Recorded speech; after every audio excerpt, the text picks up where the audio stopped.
Et si la voiture que vous avez dans votre garage était déjà sous assistance respiratoire et que l'entreprise qui l'a fabriquée ne survivait pas aux prochaines années? Des géants du luxe qui dominaient autrefois les routes aux nouvelles marques électriques qui brûlent des millions et perdent le cap. Voici 10 marques automobiles qui pourraient disparaître plus tôt que vous ne l'imaginez. Certaines étaient en des symboles de prestige. Aujourd'hui, elles ne tiennent qu'à un fil. Préparez-vous, car ce que vous êtes sur le point de voir prouve que même les plus grandes marques ne sont pas à l'abri. Numéro 12. Genesis. La branche haut de gamme de Hyundai qui a fait irruption avec la promesse d'offrir une élégance comparable à celle de ses rivales européennes, à un coût plus accessible. Lancée en 2015, cette marque cherchait à capturer le segment du luxe avec des berlines et des utilitaires sportifs qui combinaient des intérieurs raffinés, des systèmes d'infodivertissement avancés et des moteurs puissants, le tout enveloppé dans un design minimaliste et sophistiqué. Des modèles comme la G70, une berline compacte avec un moteur turbocompressé de 2,0 litres qui délivre près de 255 chevaux, ou le GV80, un VUS de taille moyenne qui offre jusqu'à 455 chevaux dans sa variante V6 biturbo, semblait être destiné à défier des concurrents comme BMW et Mercedes-Benz. Cependant, la perception persiste que Genesis n'a pas réussi à se détacher complètement de son héritage coréen, étant toujours considéré comme une version améliorée de Hyundai, ce qui dissuade les acheteurs à la recherche d'un statut indiscutable. Les ventes aux États-Unis, son marché principal, ont modestement augmenté, atteignant environ 35 000 unités en 2024, mais cela pâlit face aux centaines de milliers de Lexus ou d'Audi. Des problèmes de fiabilité ont terni son image. Des rapports de panne de moteur qui s'arrêtent inopinément. Des défauts de pompes à carburant qui provoquent des fuites et des rappels massifs pour des défaillances de systèmes électroniques ont généré de la méfiance.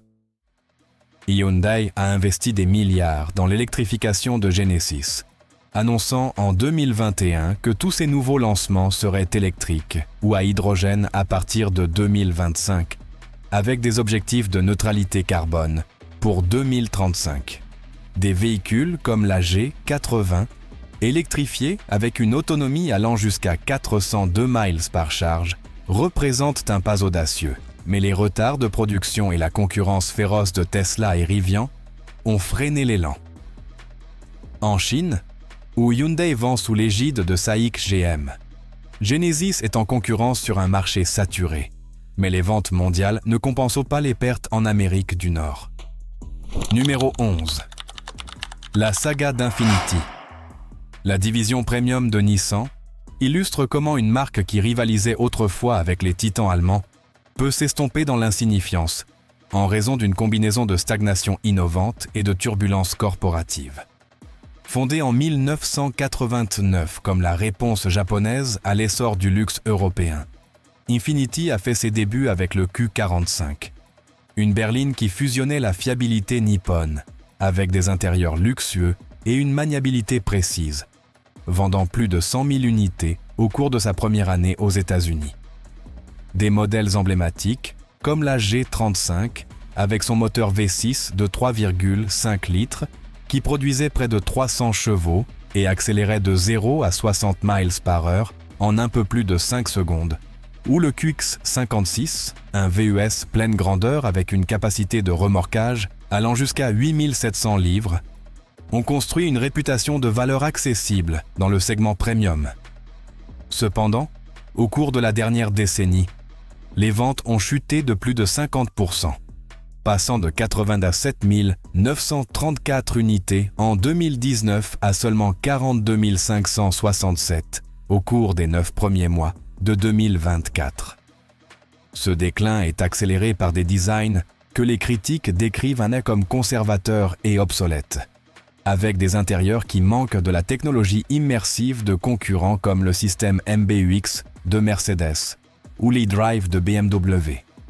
Les retards dans le lancement de véhicules électriques, comme le QX80 qui promettait une autonomie de plus de 300 miles mais a été reporté indéfiniment, ont laissé Infiniti à la traîne dans la course à l'électrification, tandis que Tesla et Hyundai progressent à pas de géant. Le réseau de concessionnaires, qui comptait autrefois près de 200 points indépendants aux États-Unis, se contracte rapidement.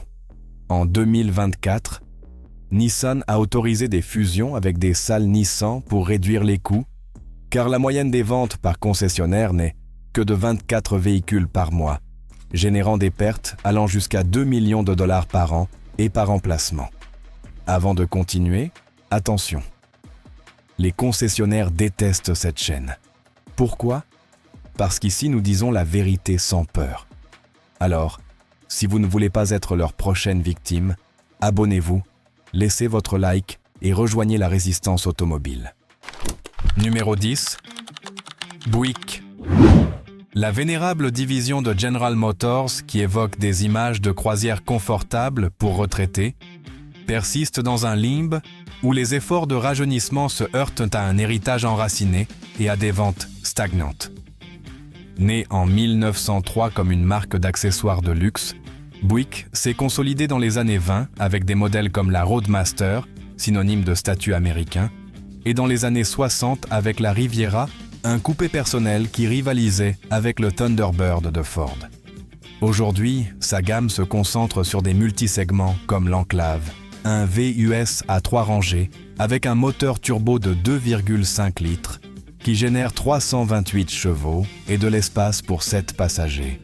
Ou l'Envista, un compact stylisé qui commence à 37 000 $ et offre un intérieur avec des matériaux doux au toucher et un système d'infodivertissement de 18 pouces.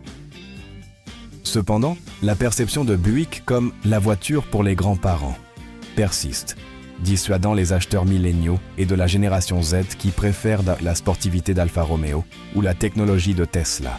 Les ventes aux États-Unis, environ 200 000 véhicules en 2024, ne représentent que 3% du total de GM, comparé aux millions de Chevrolet. De nombreux modèles, comme l'Envision fabriquée en Chine, sont essentiellement des versions renommées de Chevrolet, ce qui mine la crédibilité et génère des critiques pour manque de différenciation. En 2025, GM a achevé une rénovation de la gamme avec le nouvel Enclave, qui intègre un châssis plus rigide et des assistances avancées comme le régulateur de vitesse adaptatif, mais l'absence d'option hybride ou purement électrique, contrairement à des rivaux comme le Lexus NX hybride. Limite son attrait sur un marché écologique. Des préoccupations concernant la viabilité découlent de la dépendance aux importations chinoises. L'Envision et l'Encore GX sont confrontés à des tarifs potentiels et des rumeurs d'abandon circulent après l'annulation de modèles comme l'Encore Plus. Malgré une augmentation de 19% des ventes au deuxième trimestre de 2025, atteignant 54 233 unités, Buick lutte pour attirer de jeunes publics avec des campagnes comme Buick Electra pour des VE prévus pour 2026 qui promettent jusqu'à 300 miles d'autonomie. La fiabilité mitigée, avec des plaintes concernant les transmissions et l'électronique dans des modèles comme l'Envision, selon J.D. Power, ajoute de la pression. Numéro 9. Lincoln. La division premium de Ford se trouve à un carrefour où son passé glorieux se heurte de front, à un présent de vente en baisse et d'une identité diffuse. Fondée en 1919 par Henry Leland, Lincoln a été acquise par Ford en 1922 et est devenue la voiture officielle des présidents, de Franklin Roosevelt à Joe Biden, avec des limousines blindées qui pèsent plus de 10 000 livres et un blindage capable de résister aux explosifs. Les modèles actuels comme le Navigator, un colosse de près de 5 500 livres, avec un moteur V6 biturbo de 3,5 litres qui délivre 440 chevaux et peut remorquer 9 200 livres. Ou l'Aviator, un VUS de taille moyenne avec option hybride rechargeable qui génère 494 chevaux combinés et offre une autonomie électrique de 21 miles, restent des références en matière de confort et d'espace. Cependant, les ventes mondiales ont à peine dépassé les 95 000 unités en 2024, une fraction de ce que vendent Cadillac ou les Allemands. Les acheteurs plus jeunes considèrent Lincoln comme la marque de leurs grands-parents et la fiabilité reste un point faible. Consumer Reports a placé le Navigator au 27e rang sur 29 grands VUS en 2025 en raison de problèmes récurrents de suspension pneumatique, de systèmes électriques et de transmission à 10 vitesses qui changent brusquement.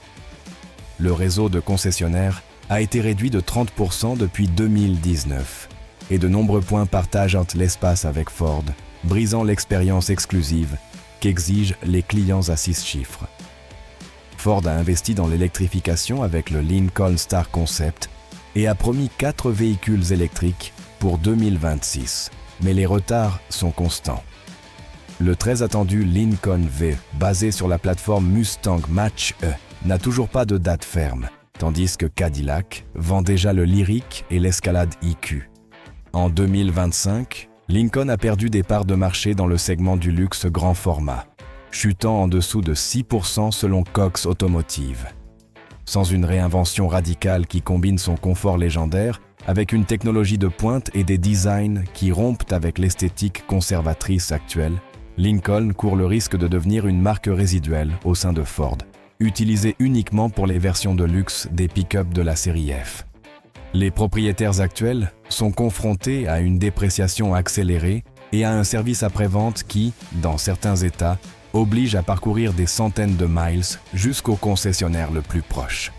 Le temps presse pour cette légende américaine. Numéro 8. Mitsubishi.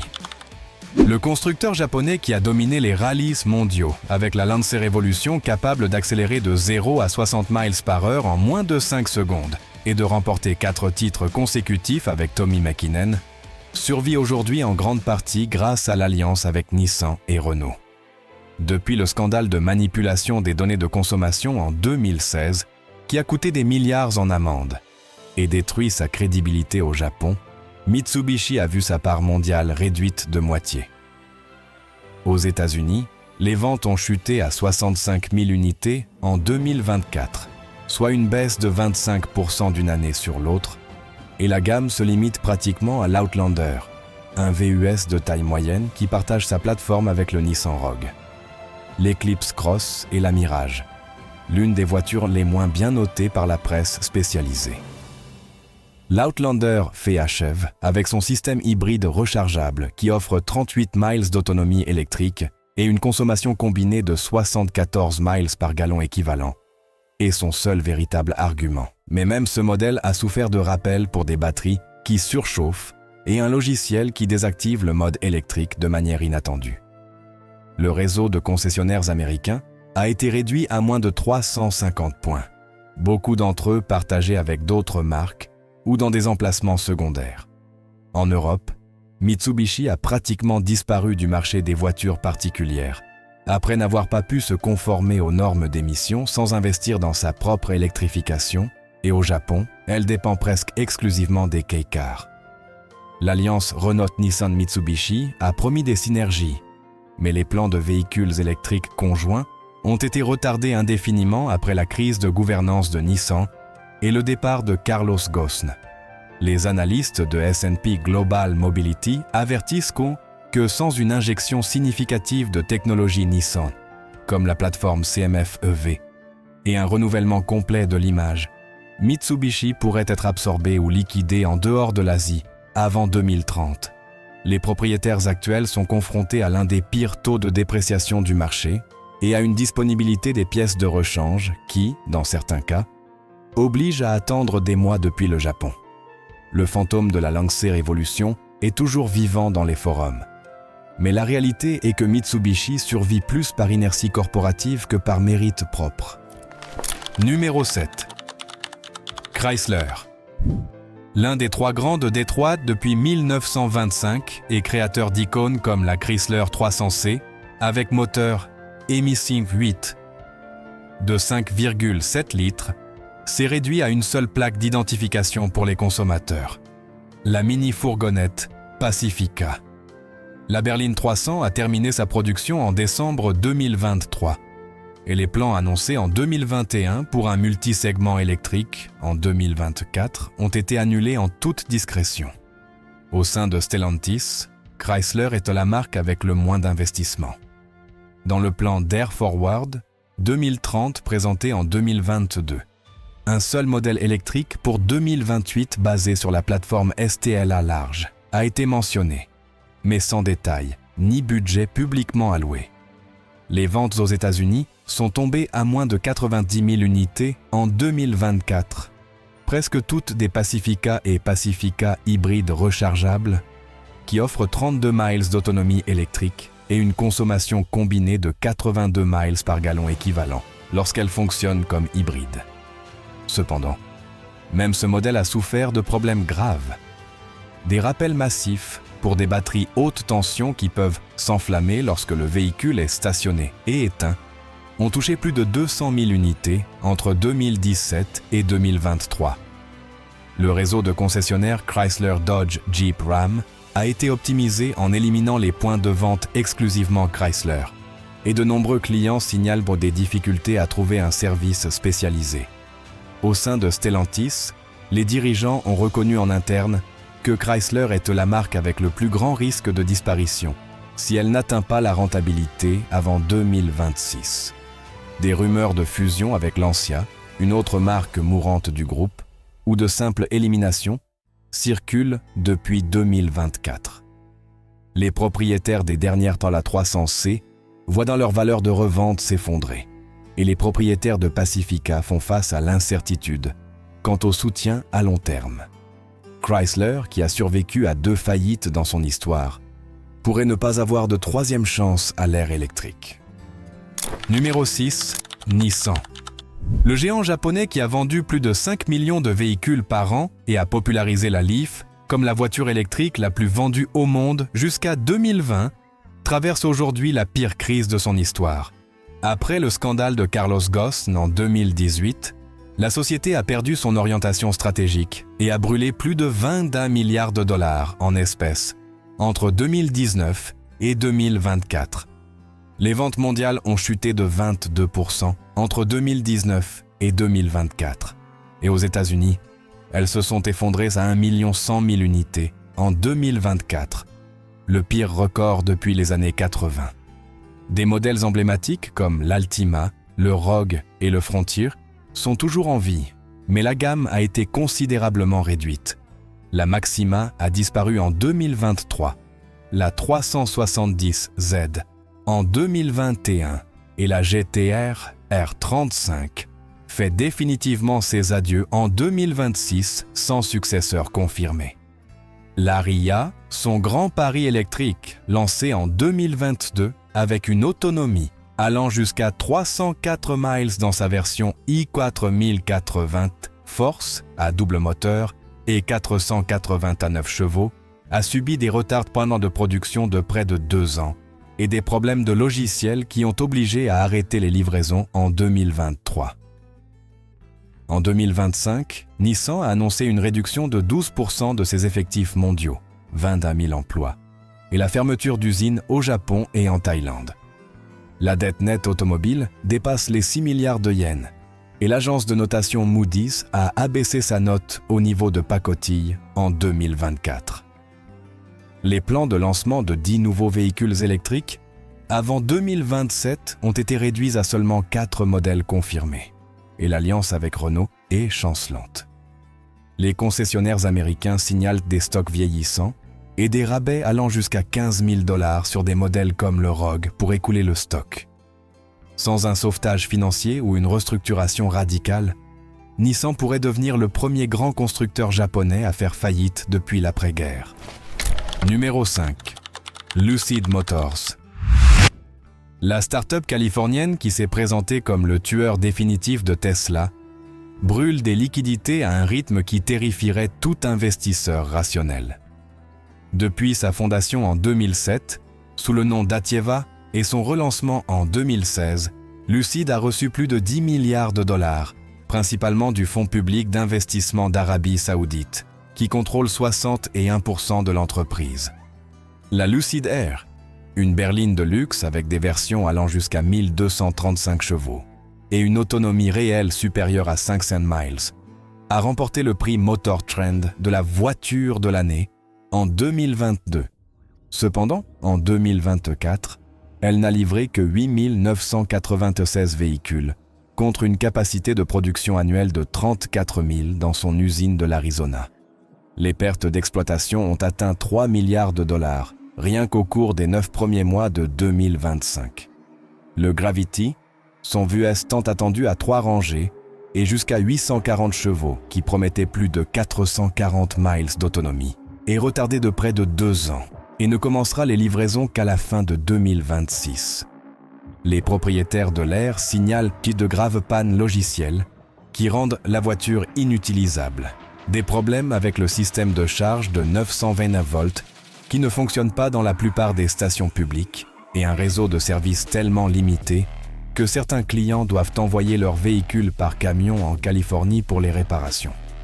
En 2025, Lucid a réduit ses prévisions de production de 90 000 à seulement 9 000 véhicules et a annoncé des licenciements de 18% de son personnel. Bien qu'elle dispose de la technologie de batterie la plus avancée au monde, cellules développées en interne avec une densité énergétique supérieure à 350 Wh par kilo, l'entreprise survit grâce aux injections mensuelles du fonds saoudien. Les analystes de Morgan Stanley estiment que Lucid épuisera ses liquidités disponibles avant la fin de 2026 si elle ne parvient pas à réduire drastiquement le coût par véhicule, qui dépasse actuellement les 200 000 $ par unité produite. Numéro 4. Fisker Inc. La deuxième incarnation du rêve du designer danois Henrik Fisker a répété exactement les mêmes erreurs qui ont conduit sa première entreprise à la faillite en 2013. Le Fisker Ocean, un VUS électrique de taille moyenne qui promettait 650 km d'autonomie pour moins de 40 000 $, a commencé les livraisons en 2023 avec une avalanche de problèmes. Des portes qui ne s'ouvraient pas, des freins qui tombaient en panne, une perte soudaine de puissance sur la route et un logiciel si instable que certains véhicules restaient là et bloqués en mode tortue à 20 km/h. En février 2024, Fisker a averti qu'elle pourrait ne pas avoir assez de liquidités pour continuer à fonctionner 12 mois de plus. En mars, les négociations avec un grand fabricant, on murmurait Nissan, se sont effondrées. En juin 2024, l'entreprise a déposé le bilan en vertu du chapitre 11 et a liquidé ses actifs pour moins de 100 millions de $, laissant plus de 24 000 véhicules vendus sans support technique, sans pièces de rechange et avec une valeur de revente proche de zéro.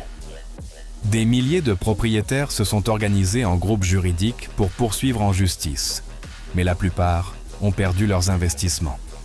L'Ocean, qui se négociait à plus de 60 000 $, se vend désormais aux enchères pour moins de 15 000. C'est l'une des plus grandes catastrophes financières de l'histoire récente de la voiture électrique. Avant de passer au top 3, abonnez-vous et laissez votre like si vous voulez avoir une longueur d'avance sur les concessionnaires. Ici, nous vous disons ce qu'ils taisent et vous aidons à choisir intelligemment, pas par tromperie. Numéro 3. Canoo. La start-up qui a séduit la NASA, Walmart et le service postal américain avec ses fourgonnettes modulaires singulières au design futuriste est devenue le symbole parfait de l'effondrement des SPAC pendant la pandémie. Après avoir fusionné avec une société de chèques en blanc en 2020 et atteint une valorisation de plus de 4 milliards de $ sans avoir livré un seul véhicule de production, Canoo a brûlé plus d'1 milliard de liquidités en moins de 3 ans. Son Lifestyle Vehicle, une fourgonnette électrique avec plateforme plate et direction par câble qui promettait 300 miles d'autonomie, n'a jamais dépassé quelques unités artisanales. Les contrats avec Walmart, 4500 unités, et la NASA, véhicule pour le programme Artemis, ont été annulés ou drastiquement réduits. En 2025, Canoo a déclaré faillite en vertu du chapitre 7, a fermé ses usines en Oklahoma et au Texas et a licencié tout son personnel du jour au lendemain. Les quelques véhicules livrés, moins de 50, sont restés orphelins sans support technique ni mises à jour. Les employés ont dénoncé des arriérés de salaire et des conditions de travail chaotiques. La SEC enquête sur d'éventuelles irrégularités dans la fusion SPAC initiale. Canoo est l'exemple le plus extrême de la façon dont la fièvre spéculative de 2020 et 2021 a créé des entreprises évaluées à des milliards, sans base industrielle réelle. Numéro 2. Polestar. Polestar, la société suédo-chinoise de véhicules électriques, créée comme une ramification de luxe du groupe Geely, Volvo Cars, a été considérée par beaucoup comme un pari audacieux. Des voitures électriques au design scandinave et à vocation premium. Cependant, cette ambition s'est heurtée à une dure réalité financière. Au premier semestre de 2025, bien que la vente de voitures ait augmenté de 51% et qu'ils aient livré 30 319 unités, les pertes ont explosé. L'entreprise a signalé un déficit net de 1,190 milliard de dollars. Au troisième trimestre, l'histoire ne s'est pas améliorée.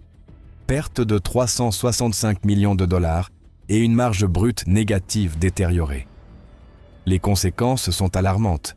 Chute du prix de ses actions en dessous du dollar, risque d'exclusion de cotation à la bourse Nasdaq et une réduction drastique du personnel. De plus, Polestar a abandonné ses magasins en Chine et a réduit sa présence sur des marchés clés, tout en réduisant les investissements en R&D.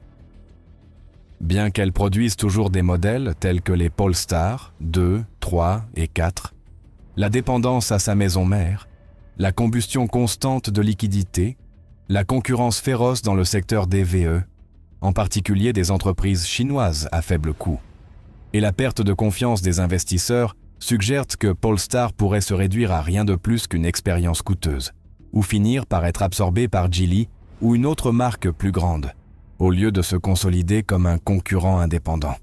Numéro 1. Alfa Romeo. Au sein du conglomérat Stellantis, Alfa Romeo est devenu un cas paradigmatique de nostalgie et de déclin.